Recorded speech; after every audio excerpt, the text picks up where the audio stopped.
Okay, folks, this is the video that Putin released after the attack yesterday with the not ICBM, the ballistic missile, hypersonic ballistic missile that I used. Just listen to what he's saying. He thinks it's a delusion that we can do something to his special military operation, is the first thing he's saying. I've turned his sound off because he can't understand anyway. It's Russian. And he's talking about the use of Western long-range weapons. By the way, later he's precise about not calling his weapons long-range. These were not long-range weapons. These were intermediate-range missiles, by the way, just so you know. They were precision and they're mobile. His real complaint is that he can't stop these missiles, by the way. This is the first weapon system that he's really defenseless against. And he's right. The U.S. has to help them, train them up. It takes tremendous human infrastructure and capital to make all these work. There's no way the Ukrainians are operating ATACMS without a lot of our help. And we have to use our satellites for targeting. And then also with the British Storm missiles, they've done the same thing now. They put their fingerprints directly. And then HIMARS, same thing. But, remember, they've been bombing inside for a while, but now we're able to get to something that really is painful for them, that extra 100 miles behind their current lines that we couldn't reach before.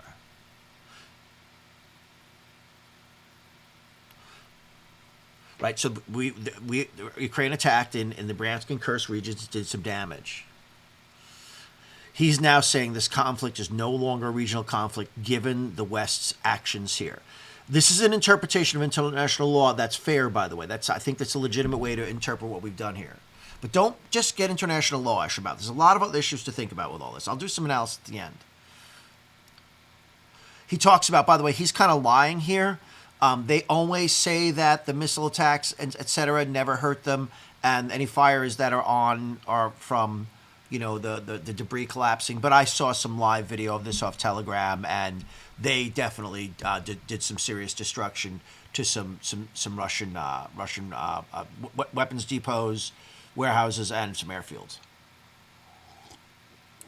They did, and there were casualties, and but they did also. Here's what he's saying: they did actually shoot down at least half the missiles. So Russia's not defenseless against these missiles.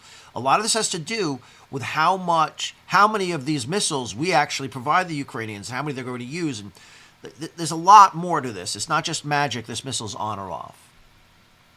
And he's saying ultimately these can't affect the course of the war. And he's right about that longer term. And in my other video on this, his attacks there don't really change the war's outcome. It does change the strategy right now. It has a big effect.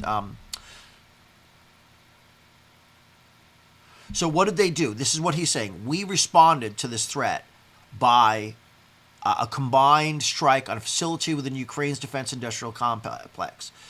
In field conditions, we also tested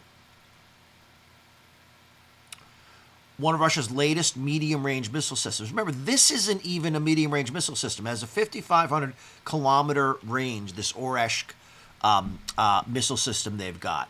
And what it's got, it's a ballistic missile, which means it shoots up like a rocket going into outer space, then turns, and then it relies on sort of the trajectory and the gravity of Earth, just like a bullet is a ballistic system, right? Like if you want to shoot a bullet a long ways, you would shoot it up so it will go down, right? Just look at a rocket as an extreme level of that. And the question is, can we stop it or not? I don't think there's an answer yet. Here's what it does, though. In its ascent phase, we probably can't get it. There's something called the glide phase, which is at its apex and sort of finding its final trajectory down. And then it has a re-entry phase and a terminal phase where now this is a multiple warhead missile, so 6 to 8 warheads splay out off of it. It could be nuclear. In this case, there's no nuclear on it. By the way, many of our missiles could be nuclear tipped at all. All this nuclear stuff, stop putting it in your brain. We're not there yet.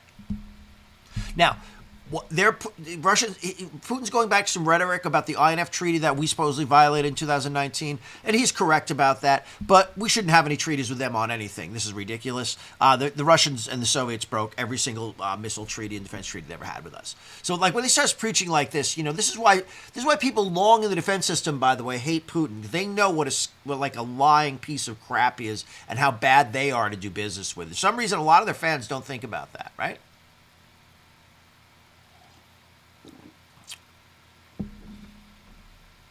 And, they've committed allegedly not to use these intermediate range and short range. But this is total Like, this is a lot of sleight of hand that's going on here. This is really empty rhetoric. And by the way, this is where, again, everybody who's like, yeah, Putin's a good guy. No, Putin's a complete monster. He just happens to be right about Russia having a legitimate interest against NATO expansion, right? People get very confused. You'd never cheerlead for this guy, okay? Now, he's saying, why did we use this? Because we are letting you know we're willing to escalate. This is the most important part of this conversation, what he's saying right here. We will not let you use these new missile systems, or we will escalate to even more brutal attacks all across of Ukraine. By the way, later, not in this moment, I've of course reviewed all this already. He mentions only targeting Ukraine and getting the people from all the friendly nations that are there out. And I think what you're going to see now is him massively attacking and destroying Ukraine in a way that hasn't been done to date. And I think it's going to really scare a lot of people.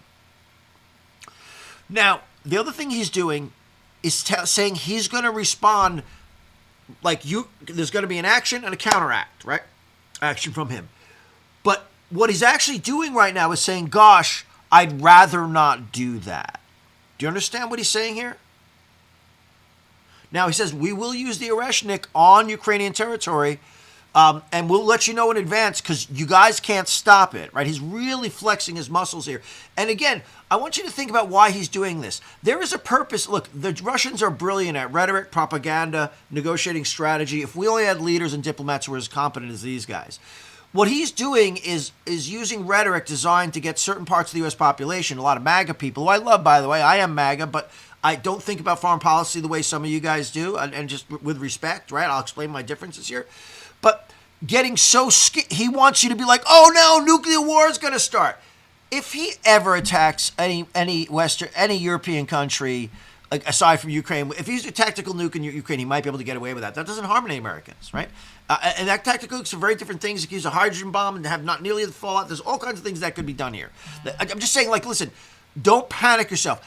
He knows to attack the United States with a nuke is a suicide pact. That's not, and he doesn't say that in even this message. What he's saying is, I am going to absolutely escalate. I am absolutely going to punish Ukraine. I consider the rest of you legitimate targets of war as we go forward here, as he said several times already. But he's trying to say is this is a major escalation, bringing this weapon systems online and escalating the attacks. And what he's letting us know is this.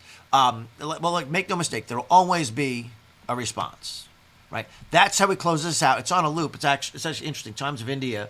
I don't know if you look for good international coverage. It turns out WION and Times of India have like some of the best international coverage compared to our terrible, lame press here. So what I did want to do is just finish up with some thoughts for you here, though, because really it's at a point where, you know, a lot of people are saying a lot of silly stuff, and I don't want to like say I'm smarter than all of them. I have a different opinion than all of them. Some of them have a partial point, but I think the idea that we're headed for World War III and nuclear war is an incorrect way to see this. And I think you've got to be very cold and analytical about this and think in terms of geopolitics, military strategy, and not whose side you're on in this, okay? And you can come to a better answer to where we're at. First of all, what do we make of the Biden administration's escalation to these attack M's and medium-range missiles, which is what they are? That what they are is highly precise, very effective, large enough munitions cause a lot of damage, and on mobile launchers where they can't track them and find them easily. So they're effective weapon systems. The problem with them is they go, think about the battle lines in Ukraine, right? There's a line of conflict and then the Russian forces behind them to the east. And then there's this buffer area where all their logistics and air bases are. Well, basically, these new missiles can go back where their buffer zone was. And it means they have to back off. And this makes it more strategically hard to fight this war. It's really very disruptive. It's actually, and here's what you don't want to get, and nobody on the right is willing to tell you, I am never going to play political games with something like military strategy. From a pure military standpoint, not thinking about the downside risk here, but purely from the chess game perspective, this is a very, very smart escalation. The escalation to go to Kursk was dumb strategically because it gained nothing for Ukraine and cost them a lot of forces.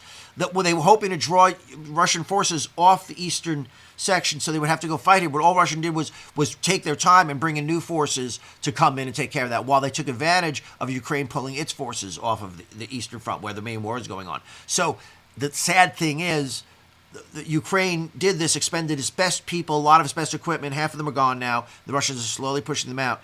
That was a bad strategic move. This escalation of intermediate missiles is a good strategic move with a lot of risk. It actually accomplishes something strategic, i.e., denying them that buffer zone, meaning they have to reorganize their entire logistics and air basing. I mean, like all the sorties they would fly from their air bases would need twice as much fuel. Still doable, but it changes everything. Even where they put the radars for their air defense systems, right? They can't have them so close, so dense. Like there'll be more gaps in air defense. Easier to, like, there's a lot of things that come as a result of doing this. So what we've done is we've upped the ante and really done some harm to them and shown what we can do, but haven't done a lot of it. This is a very interesting dance that's going on between us two militarily right now. Again, take your politics out of it. So the question was, how would Russia react to this, right? And I think that's why you do a limited sortie and you see what they do. Well, they responded with 120 missiles and then this thing. With the multiple reentry. I mean, it is a terrifying weapon. And could we stop it? I don't think we can stop it there. I think if we had the right Aegis missile system and maybe some of our space stuff involved, we might be able to. Again, when we're talking about this Oreshnik missile, this basically what it is, it's a 5,500 kilometer hypersonic ballistic missile. For those of you who know, it has a solid fuel motor, a solid fuel rocket motor rather. That means it doesn't have to be filled with liquid fuel. That, when you used to see those old films of missiles getting ready on the launch pad and like hoses coming out, that was filling them with a liquid rocket fuel. That took a long time. It was also dangerous. It also created a lot of other complexity. Solid rocket fuel, on mobile launchers. These things become much harder to detect, much more quickly deployable, which is crucial, right? The whole Michigatz, from the time you want to shoot it, till you shoot it, and where you shoot it from, gives you a tremendous amount of freedom. So this is a very dangerous weapon system. Our missile defenses might be able to stop it in the glide phase, right? Remember, that's the ascent phase. We're detecting the launch, reacting. It gets up to glide phase. This is where it's most vulnerable, by the way. I don't know why. This is what they tell me. It's still going very fast up here, by the way. It's going very, very fast. But now it stops terminal, and that's when it blasts out the other. And they can navigate a little bit, too. They're not just dumb. They've got fins and things on them and guidance systems and all this. So this is a very tough weapon system, and it'll be very destructive. I don't know how many of them they have. I don't know how many of ATACMS we've given Ukraine. I don't know how many more we could give them. I don't know what the plan is.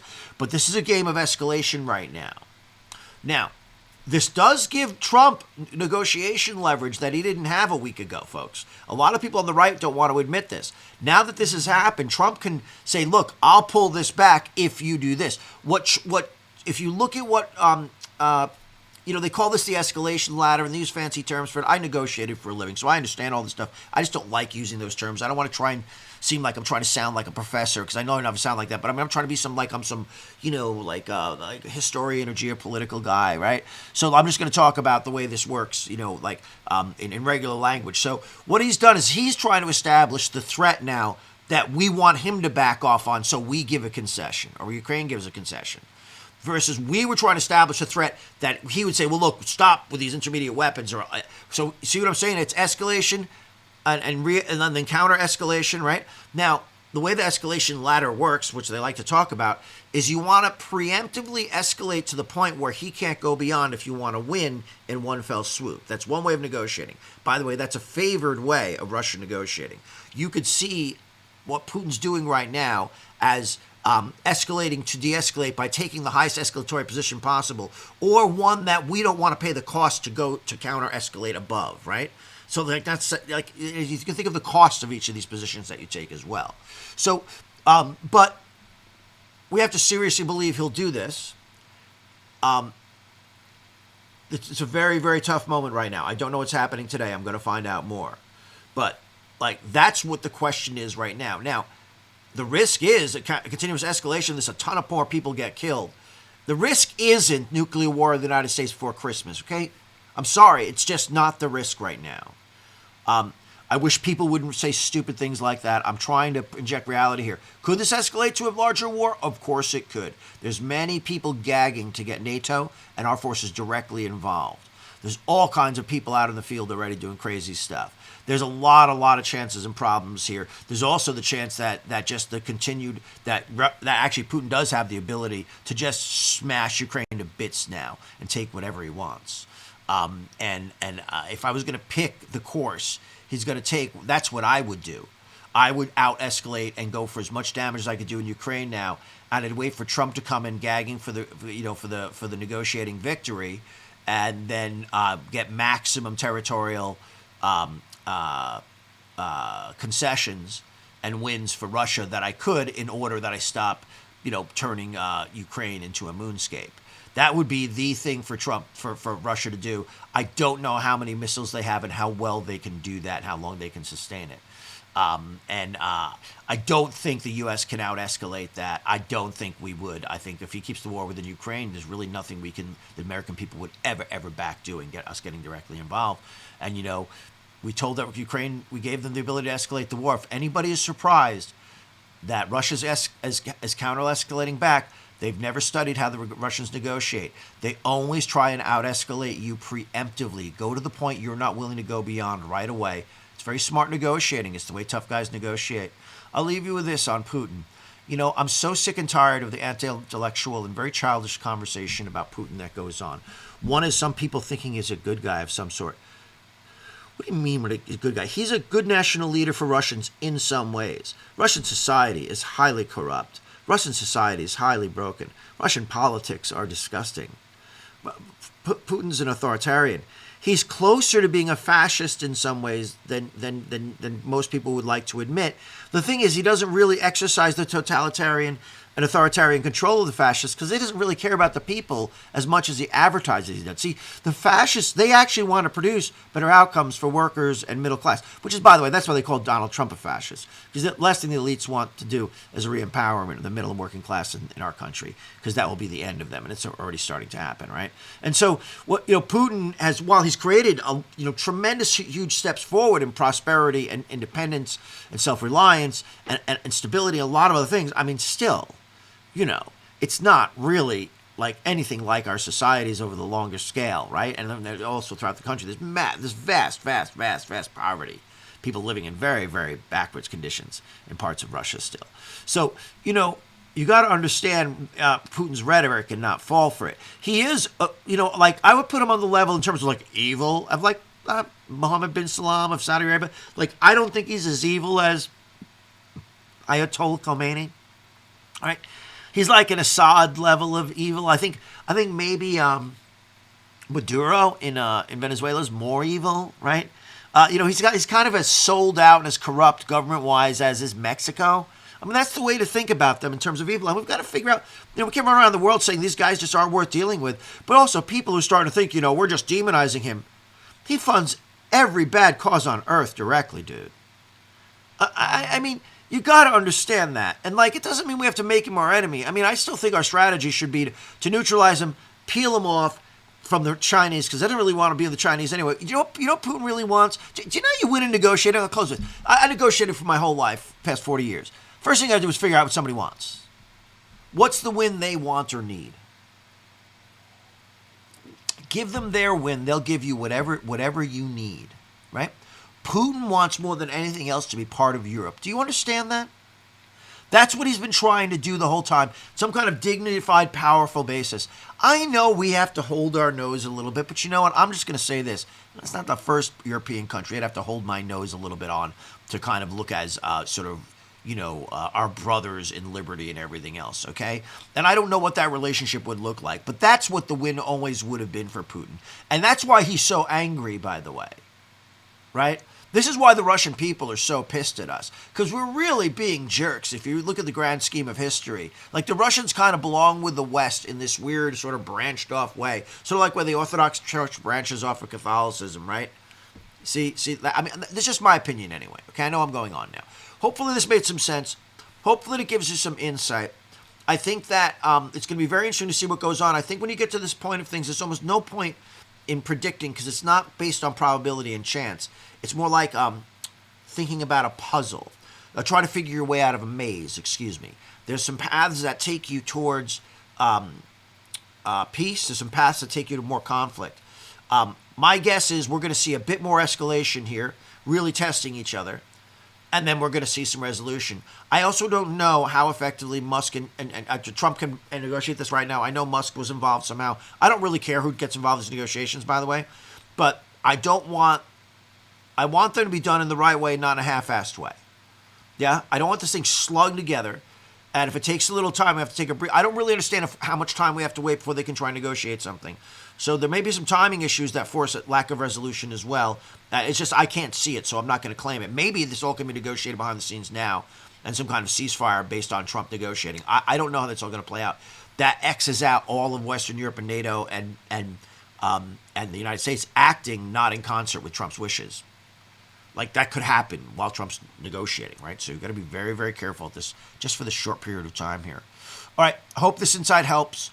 I hope this doesn't seem as too preachy as talking down. I'm not trying to be that way. I'm also welcome to all kinds of conversation about this. I'd love to hear more from you. Any feedback and debate, discuss, learn, answer questions, whatever. Thanks. Again, it's Glenn, War for the West, out.